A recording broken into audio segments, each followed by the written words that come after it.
Welcome, Maing Buntag. For those who are in Cebu, Maing Buntag sa taga Manila, may ano ba yan? Magandang umaga.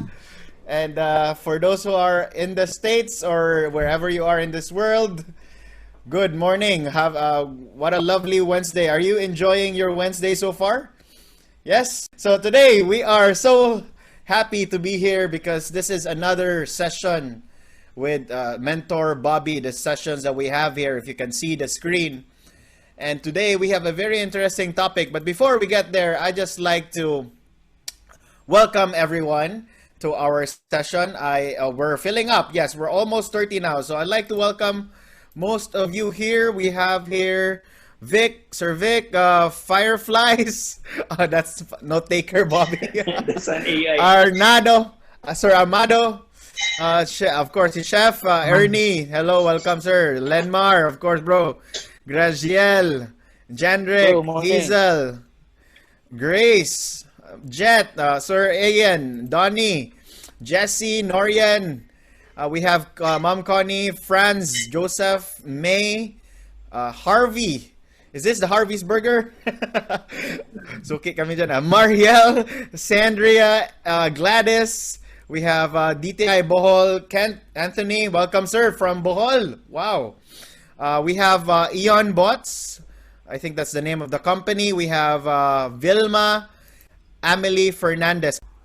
I just want to welcome and I just want to remind everyone that, you are here to learn, and I'm just amazed with your presence here. So you continue to show up, 32 people now. So how many of you are excited to learn about pricing today? Yes, give me a thumbs up. Yes, on the comment section. And before we begin, I'm just so honored to introduce this person who started this all during this time. I think we all needed this gathering of like-minded individuals, of inspiring each other, helping each other. So we have here an electrical engineer by profession who decided to quit the corporate world back in 2000. So it's a long time ago, 20 years ago.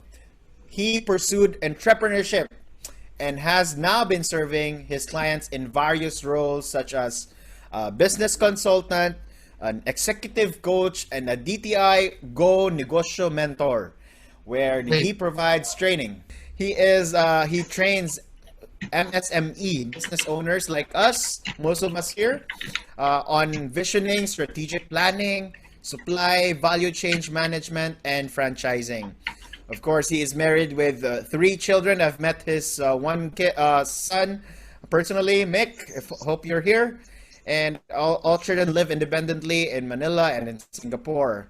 So what catapults this guy? What makes him wake up each morning is the chance to help others find their strengths, see opportunities that were previously unimagined, and together plan to achieve it. Oh, diba? So please help me welcome. You can unmute yourself and give us a round of applause to no other than Mentor Bobby. Take it away, Sir Bobby. Hey, good morning. Good morning, everyone. Yeah, thank you. Welcome. I said welcome to today's session. I would like to say thank you to all of you who are present and for making time to join us in this webinar. We would like to, we will make sure that this webinar will be interesting to all of you and that somehow, hopefully, you can take home some important lessons on the topic that we will be discussing. So, yeah, Dave, thank you, Dave, for that introduction. As Dave mentioned, I am a business consultant, executive coach, and a DTI Go Negosyo mentor. Speakers that were featured in sessions with Bobby are all graduates of the DTI Go Negosyo Kapatid Mentor Me program. So if you are an entrepreneur out there and have not yet undergone the mentoring program, I encourage you to join. You can approach the nearest DTI office in your locality and apply. We still continue to do mentoring programs, but online. In fact, I just finished last month when I had to present to about 40 plus mentees from regions from Cebu, Dumaguete, and Siquijor.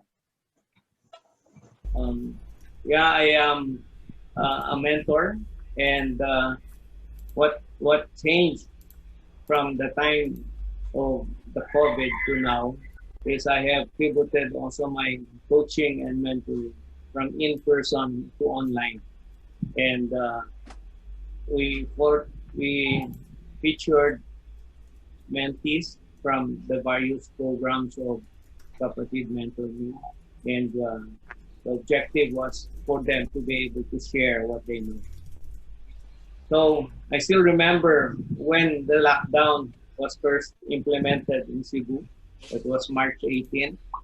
I can't forget that because the following day was my wife's birthday, and we all had plans of celebrating it the following day, but the government imposed a total lockdown, and so that was that's what spoiled the day. So as soon as that lockdown came up, about mid-March until about the end of April, I was living in this fear zone, and what was happening was, we did some boarding, yeah, and we kept on complaining. I think just like you and me, there were a lot of anxiety, there was a lot of anger that was being expressed. In fact, what I did at that time was just keep on forwarding messages. Some of them were very hateful, but that was, you cannot do anything. So, anyway, that lasted until about end of April. And then the following month, I said, was May, and I celebrated my birthday in May. So I said, I cannot be in this anger zone or fear zone forever. I need to do something. So I stopped consuming cake, consuming harm. In fact, for a while I logged off. I logged off from my Facebook accounts because I didn't want to continue feeling that way. And I started thinking about what should I do in this time. So I then realized that there's nothing that you can do except accept the fact that this is what it is now, and just make sure that everyone is doing their best, and that because this is new, COVID is very new. Nobody knew what was best for you. So I was in this zone from about May to June. Okay. Then I said, what do I do next? Okay. So it was in July when, after spending 3 or 4 months of doing nothing, I said, there must be something better to do than just grumble. Okay. So I said, okay, maybe this is the time to stop worrying about yourself and start helping others and show empathy. And what I did was I started calling up friends, just asking how they were doing, how they were coping. And I was very happy because after doing that, I got calls also from distant friends also asking us how we were. Okay. So in this moment, I said, maybe we can develop something more productive. And that's when we decided to form this group, this online group, and we called it Sessions with Bobby. Okay. So the Sessions with Bobby is it's an online program, okay? And where graduates of Kapatid Mentor Me share their business stories in the hope of inspiring others attain their own success. So we were doing coaching or mentoring on various business principles identified by the group. The first the first group we had was the first group we had were about 40 mentees, and they were all worried about what to do. So we went into coaching and mentoring, and we started running webinars such as this. In fact, our very first webinar was this webinar on pivoting new businesses. So, but we featured 4 entrepreneurs there, all graduates of the mentoring program. In fact, we presented the speaker today, who will be properly introduced later on. And we just finished the session with Michael Uy on sales, and Dave on his podcasting, and Tata. So then we had a session with Dave on sales, and that was sometime early September. So now we said, let's work on something so that we can all help each other and reach their goal. So that was the reason why we came up with Sessions with Bobby. So I say welcome to all of you to this Sessions with Bobby. And this is a group of entrepreneurs who believe in learning from each other and sharing their knowledge. So welcome to all of you and enjoy your day. Back to you, Dave. All right, thank you, Mentor Bobby, and let's give him a round of applause, please, for that warm introduction to everyone. I think Mentor Bob is really big with the why, and I am also big with the why we're here. So, thank you so much, Sir Bob, for making this happen. We won't be here without you. So, let's begin, because today we're in for a treat once again, as mentioned by Sir Bob. We have a lot of interesting topics that have been shared here. Today, we're so happy and so honored to have this topic because this will answer that question. And hopefully, most of you could also learn from this, because if we're on a business, we are selling something, we're in a business of selling products or services, and pricing is crucial. So we have today someone, I've met this guy through a common friend, and in fact, we have went together on some of our podcast recording locally. I remembered he was with us in our interview with one of, I think it was a couple of interviews with us. So he was there, he was asking questions, and I think he's very supportive. But one thing I learned about this guy is that he never gives up, and he's one of those who actually have been really helpful. If you've noticed in the group later on, you'll realize that he's been helping with how to get loans and all that. So amazing person that we have here. He has a degree in computer engineering, a master's degree in applied economics. So bongga, no? Applied economics. So very technical guy, I assume. And currently a graduating MBA student at Ateneo de Manila University. As you can see, quite a learner. He worked as a software developer in Japan for 2 years, and also worked at Hewlett-Packard printers in Singapore for another 6 years. So before he decided to jump ship and become an entrepreneur and went back home, right, to help boost the Philippines economy. Oh naman, as entrepreneurs, we're really helping the Philippine economy. Yes. Before the pandemic, he was juggling 5 restaurants. So I was personally there in one of his restaurants, Paku. And during the pandemic, he was forced to close down, unfortunately, 3 of these, and has to start all over again. So I don't know about you guys, how many of you can relate to this, but here's the thing. His goal is to survive 2020. Do you have the same goal? Let me know in the comment section. And in 2021, he hopes to rebound, and rise up again like Mulan. To rise up again, the phoenix, to rise up again from the ashes and open 10 more stores with this amazing goal for franchising. So, As you can see, his hobby includes, you might not know, but yeah, his hobby includes endurance sports. Wow. Obvious ba, Sir Venox? Dili na, tambok na. Networking with fellow entrepreneurs, obviously, because he's here. If you're here, you are also a networker and learning new business skills. So, and of course, teaching what he learned. So, it's my honor to introduce our speaker for us today who will talk about Pricing 101. Please help me welcome. You can unmute yourself for a bit to give us a round of applause to Chef Benox. Take it away, Chef Benox. Yay, thank you. Okay, let me start.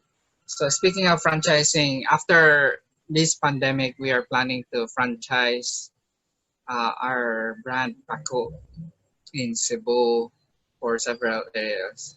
So if you're interested, contact me. Today, I will be discussing Pricing 101, the strategies for MSME. So today's objective is very simple. First part is the introduction. It will be 5 minutes. Next will be 30 minutes through about price, the economics of price, and the pricing strategies. And for the last part will be Q&A. Okay, let's start. First of all, let's differentiate marketing and sales.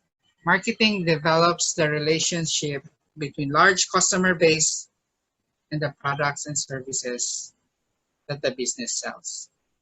After marketing has reeled in the leads, it is up to Mike or the sales department to close them. So to put things into perspective, in the last seminar, we were talking about sales strategies. Now we will talk about marketing strategies, specifically pricing. For those who are not aware, pricing is just part of the marketing mix. Originally, there were only 4 P's of marketing: product, price, place, and promotion. Because of the evolution of business, we now have as much as 12 P's in marketing mix. Added P's includes people, processes, physical environment, to name a few. Nevertheless, for this session, we will only be talking about price. Okay. What is price? Price is a product. The price of the product is determined by the law of supply and demand. Consumers have the desire to acquire the product. In this case, the consumer is buying a fish. And then the manufacturer or the supplier will meet this demand. The equilibrium market price of the good is the price at which quantity supplied is equals quantity demanded. To put it technically, we have this: the supply curve and the demand curve. All factors being equal, or ceteris paribus, the law of supply states that if the price is high, the supplier tends to supply more goods and services, and vice versa. While the law of demand states that if the price is high, the demand of the good is lower, and vice versa. So far, okay, Dave? Technical. We really need to know this to understand why price goes up and down, and why there's a stable price and an unstable price. Again, to illustrate this, let us examine the supply and demand curve of a chili pepper, Pulicot. First, the supply curve. If the price of the chili is only 200 per kilo, only 2 tons will be produced by the supplier. However, if the price increases to 500 per kilo, supplier tends to rush and produce more. In this case, it will be 5 tons. Again, if the price increases to 1,000 per kilo, suppliers will then again increase production to 10 tons. So in this case, the quantity produced will depend on the market price. This is the supply curve. This is the law of supply. For the demand curve, if we price chili at 1,000 per kilo, only 2 tons will be bought. Because the price is too high, and people will say it's very expensive, I won't buy that much. But if the price goes down to 500 kilos, 500 per kilo, an additional 3 tons will be bought because of the lower price. Again, if the price decreases to 200 per kilo, even more people can afford the chili pepper and the demand will be increased to 10 tons. If we mix the two, or we merge the supply curve and the demand curve, we have this illustration. At 1,000 pesos per kilo, the demand will only be 2 tons, but the supply will be 10 tons. What will happen? There will be a 10-ton surplus. So at 1,000 per kilo, the price is not stable. Therefore, this is not price equilibrium. Conversely, at 200 pesos per kilo, the price is so cheap that the demand will surge to 10 tons. But the supplier will only produce 2 tons because it's not worth producing. As a result, it will be a shortage of chili by about 10 tons. Again, at 200 pesos per kilo, the price is not stable and therefore, this is not price equilibrium. But if the price of the chili is the intersection between the demand curve and the supply curve, in this case, it's 500 pesos per kilo, the supplier and the consumer will both produce and consume the same amount of 5 tons. In short, this is the final price or the equilibrium price or the market clearing price. So again, what is price? Price equilibrium is a price of a good in which quantity supplied is equals to quantity demand. Okay? Basic economics, sorry. Just to summarize this, supply curve and demand curve may also shift, therefore change the price and quantity supply and demand. Shift in these curves are affected because the change of taste and preference of the customers. Shift may occur if the income of people is affected. Also, several factors may shift the curve, such as changes in prices in related goods, advertisement expenditures, number of consumers in the market, consumers' expectation with regard to the future prices. So these are just some of the factors that may shift the curve. Okay, so what's in it for you?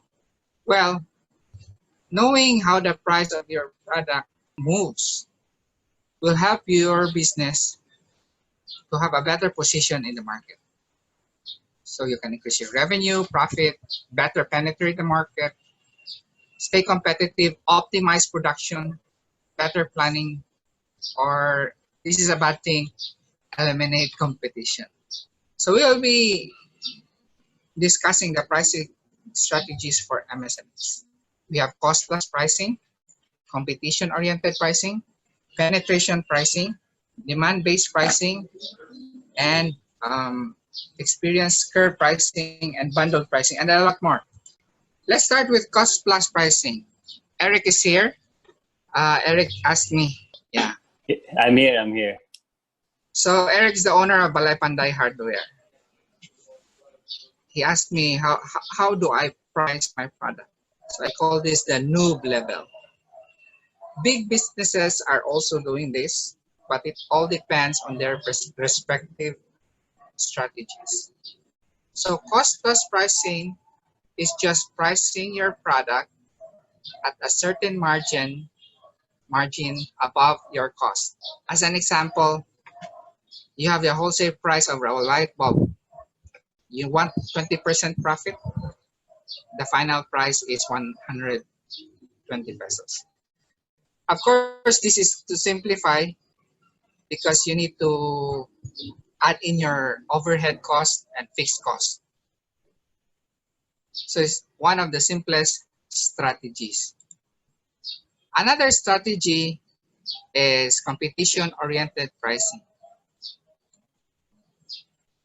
This is again mostly used by beginners. So I label this as noob level. Don't get me wrong, but big businesses are also doing this. They copy prices from other big business competitors. But anyway, most of us here are MSMEs, so let's continue. You see this very often. In fact, you see this in every corner of the streets. Water refilling stations and laundry stations. Set the price of your product or service based on the price set on your closest competitors. Competitive pricing is also known as market-oriented pricing because companies consider the market price instead of analyzing their own cost. So your company has three options: go low, go high, or match the price. But what about if you have more than one competitor? Well, you still have the same option: go high, go low, or match the price. How about penetration pricing? This is the next, number 3, penetration pricing. If you want to gain market share, you can set your price lower than existing player to attract customers. In this case, a laundry shop beside you is selling the service at 65 pesos per load. So if you want to set up a shop beside this existing shop, you can set your price lower to 55 to 60 pesos. But again, if you are now established, you better raise your price so that you have your profit. Number 4, if you recall, face shield cost about 200 pesos before. Now it's only 13 pesos. This is one example of a demand-based pricing. It is also known as a customer-based pricing. This is a pricing method that uses consumer demand and is based on the perceived value of the product. Experience curve pricing is pricing based on the change in production cost resulting from producing one more unit. Ford Model T's production cost decreased because of, number 1, modernizing plants, integrating vertically, so they own the supply chain. Number 3, increasing the division of labor, so each person has its own specific task, and then eliminating other models. So in turn, the price to produce Model T, the price in producing Model T significantly decreased. So here we have our friend Jan. When he started Bam Pies, each pie cost around 220 per piece to produce. Now, because of the experience curve, he's just producing one piece of pie for only 120 pesos. Bundled pricing. Bundled pricing is a market strategy that involves offering several products for sale as one combined product. This strategy is very common in software, telcos, and food industry, in which multiple items are combined into a complete meal.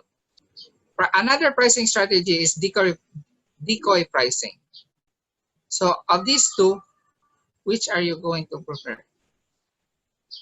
Which do you prefer, the big one or the small one?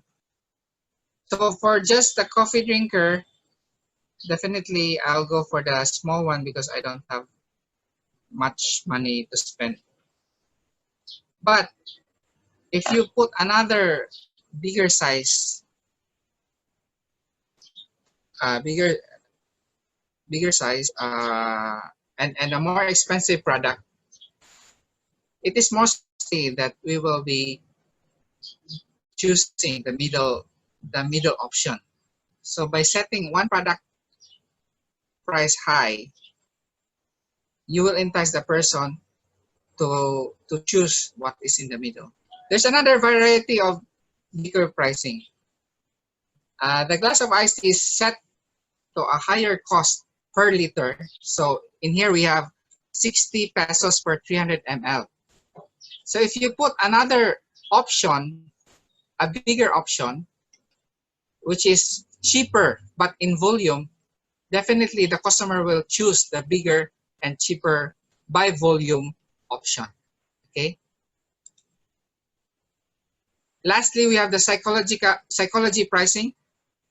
Psychology pricing is the marketing practice based on the theory that certain prices have a psychological impact. In retail, prices are often expressed as odd prices, a little less than one of the number. So the theory of this drives greater demand than would be expected if customers were perfectly rational. So as an example, we have Marvin, fellow KMME. He made a business out of psychology pricing. He calls this the niners. So all of the items end with number 9. Okay. This is also called charm pricing. So the last digit is reduced from the round number by 1. Okay. Foodpanda gets 8% sales from Jollibee.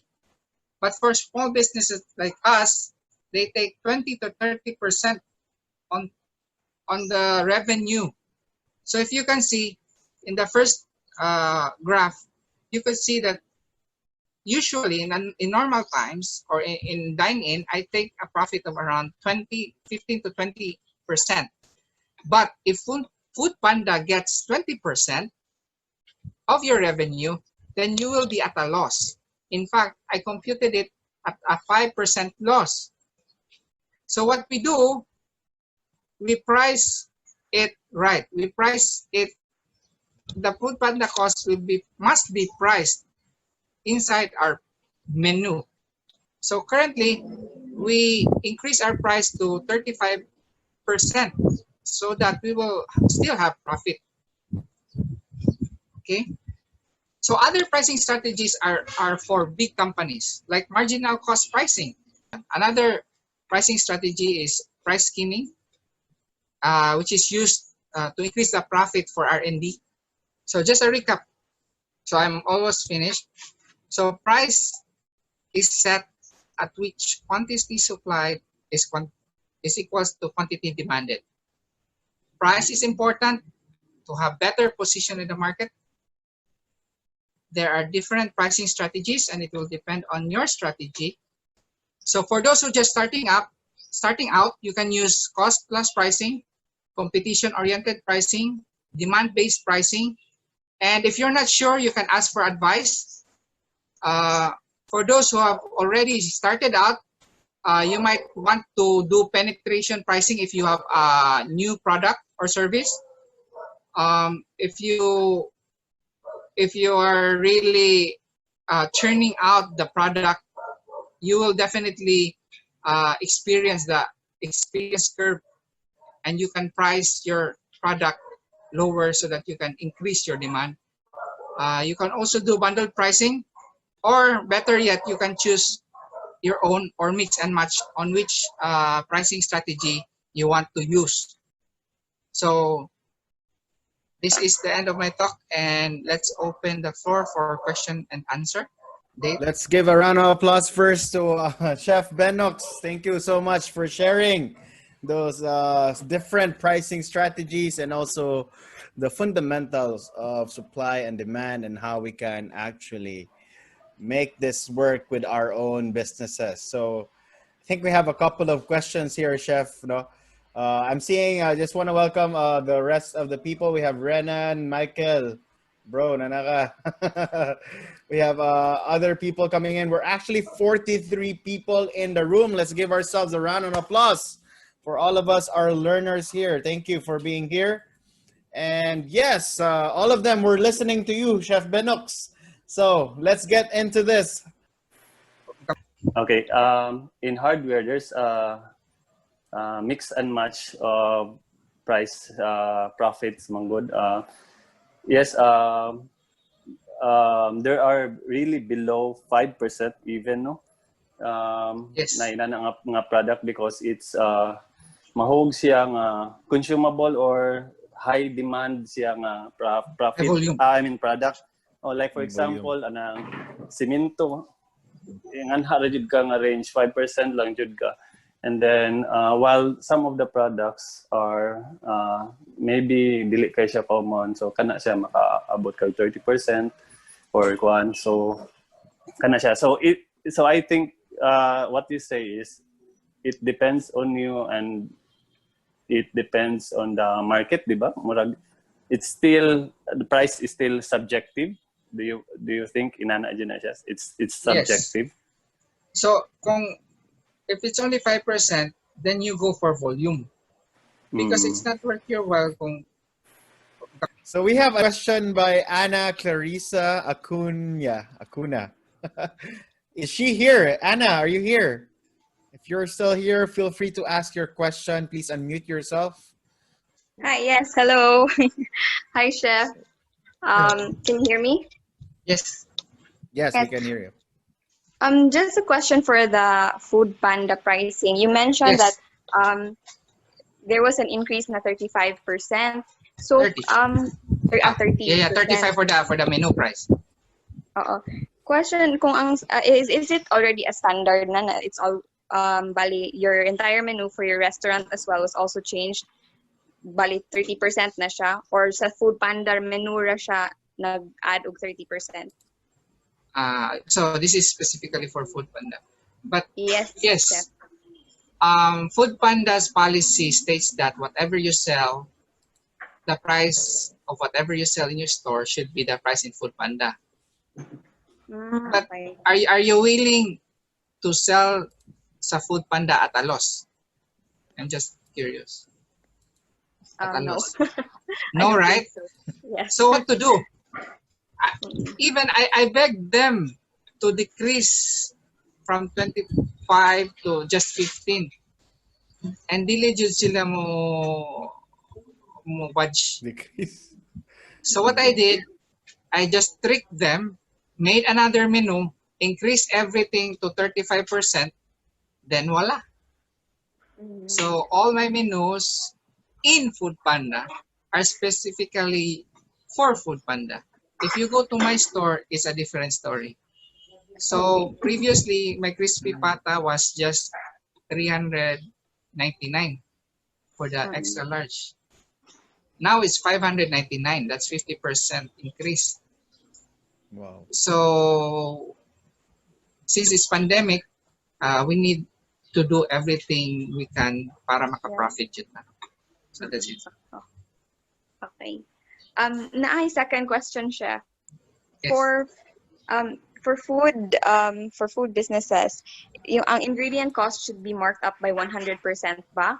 Or is it ingredients plus labor plus OPEX, that's 100%? For me, cost of goods sold should be times 2. Yes, 100%, 100%. definitely. And then the OPEX, you just minimize it as much as possible. Right. Okay. Sige. That's all, Chef. Thank you. Okay. Wow. Did you guys learn from that? I think I learned something from that, no? So you give a different menu pala for Food Panda so that they yeah. Lenmar, you have something to I would just ask, because you were selling sisig at 65 pesos. with egg. And I know the profit was very low. Lenmar? Yeah, No, internet gastos. is gone unstable. Yeah, also can you repeat the question again? Are you still selling? Are you still selling your sisig at 65 pesos Oh no, segment? I have since we have a portal, diba? Our portal to change Ah, the prices. So as an owner, we can yeah, you can change it. overprice. But Yeah, now you how can much is it? overprice. Now is I'm selling 7. I 70? used to sell it Sorry ka, bro. 6. Yeah, I used to but I used to sell it like 55, then now Yeah, it's 70. 70. I think the price is still low. Well, no, I adjusted the amount of the food. Yeah, di ba? So Yeah. we So need to adjust talaga because during this time, it's very do or die. also some restaurants are using bundle pricing.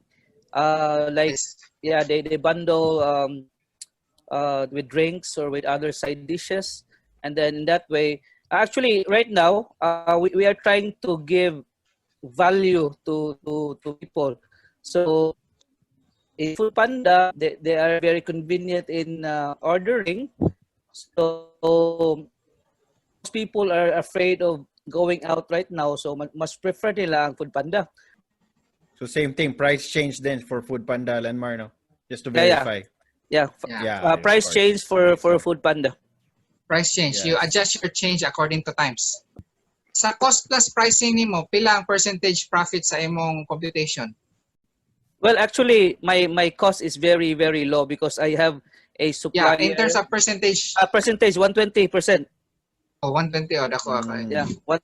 Now, mine is not really a question, but a sharing of an experience with a client of mine. I have a client who's been in the business for more than 15 years already, and they have over 100 branches nationwide. So, just like any business, at the first sign of the lockdown, they closed shop. They closed all their branches nationwide. And the management team just, we never stopped talking about what do we do next, what do we do next. And then slowly we decided to open up branches. But long story short, when we had about almost 100 branches already open out of the 150 that just closed, that idea, the question of Food Panda or Lalamove or Grab came into play. And there were two trains of thought in the board. Okay. One is like what Chef said, let's just add it on. Okay. From 35% sila, the add on natin.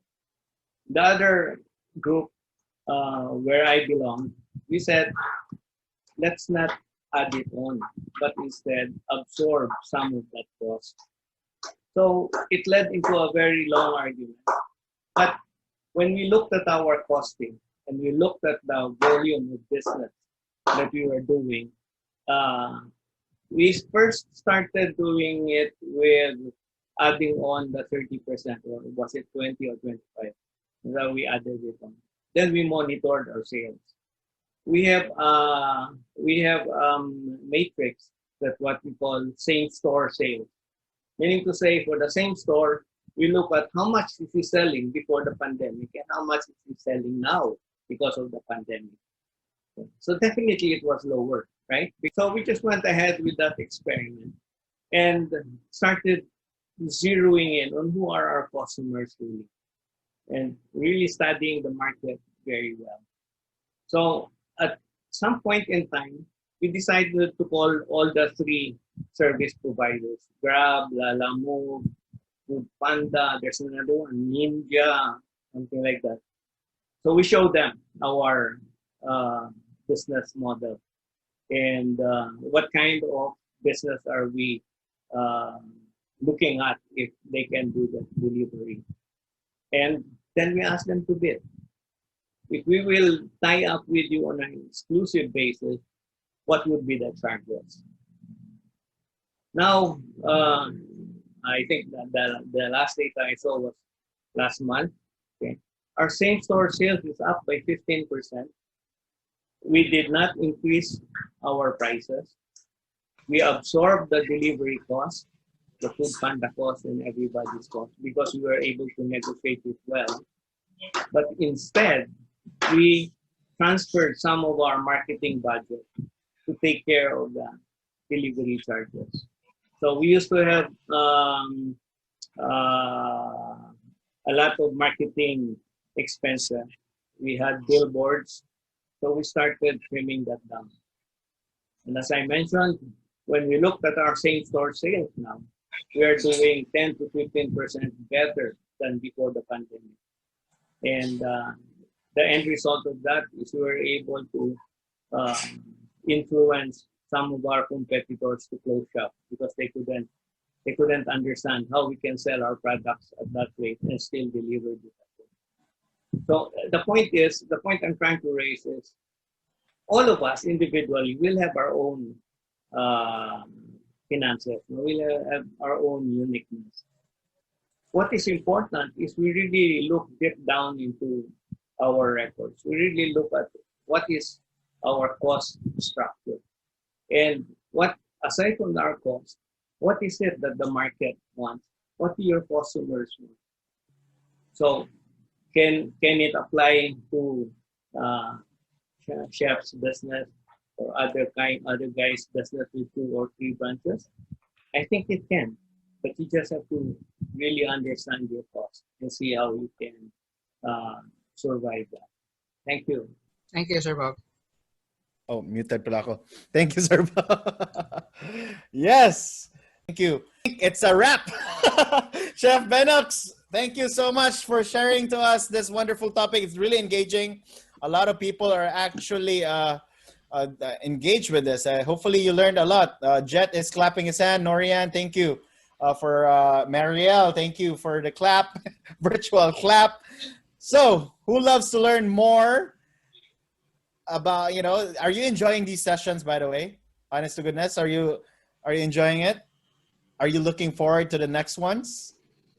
And guess what? We have a lot more in store for you.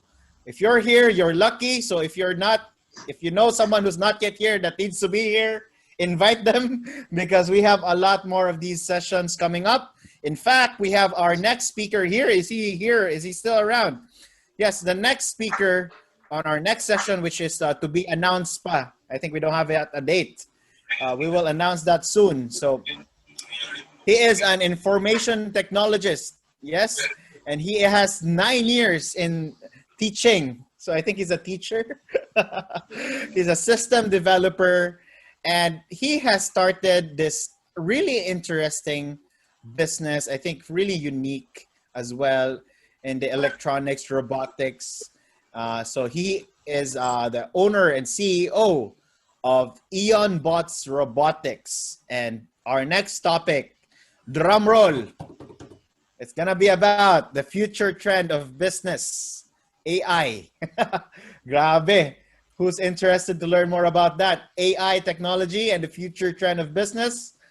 Grabe to. So we have, please help me welcome our next speaker to introduce and share more about his topic and his learning session on our next session.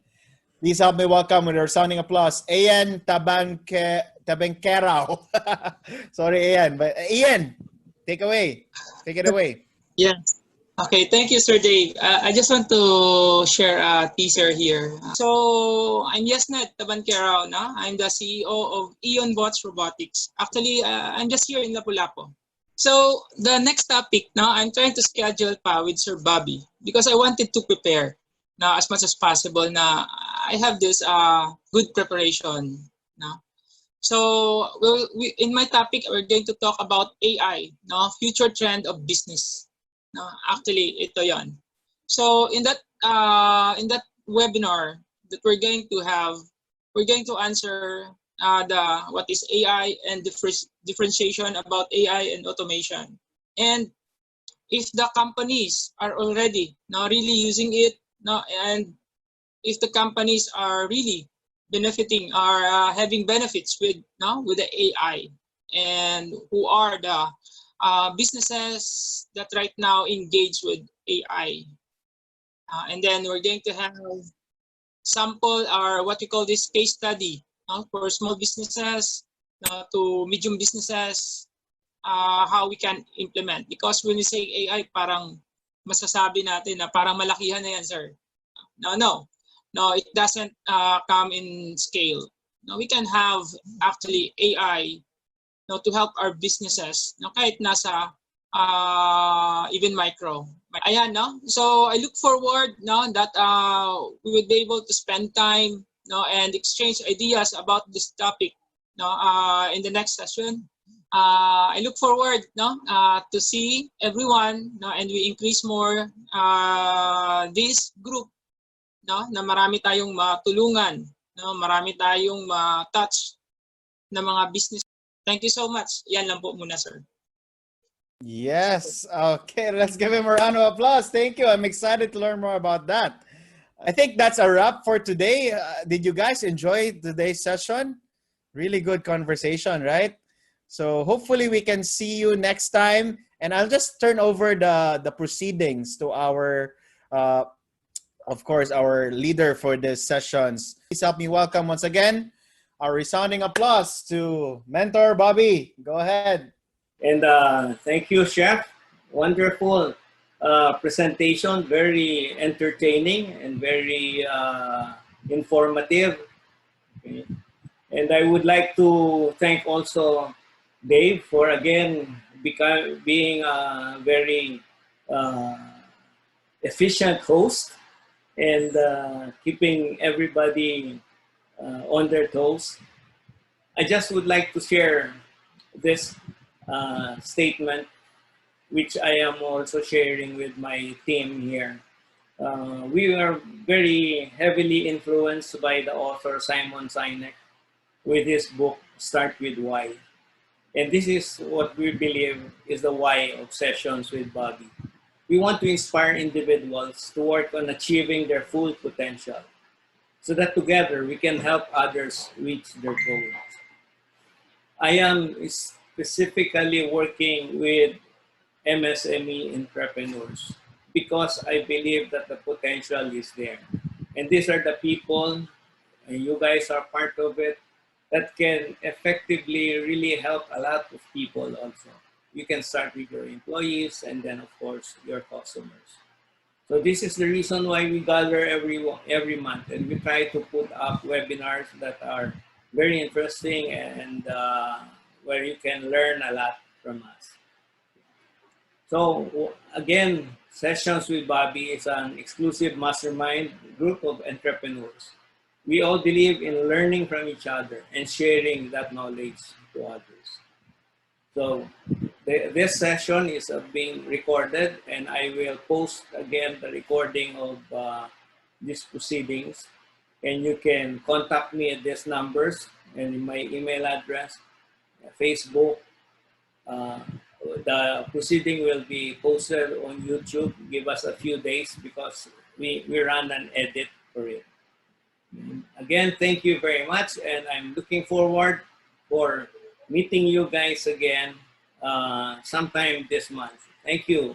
Thank you very much.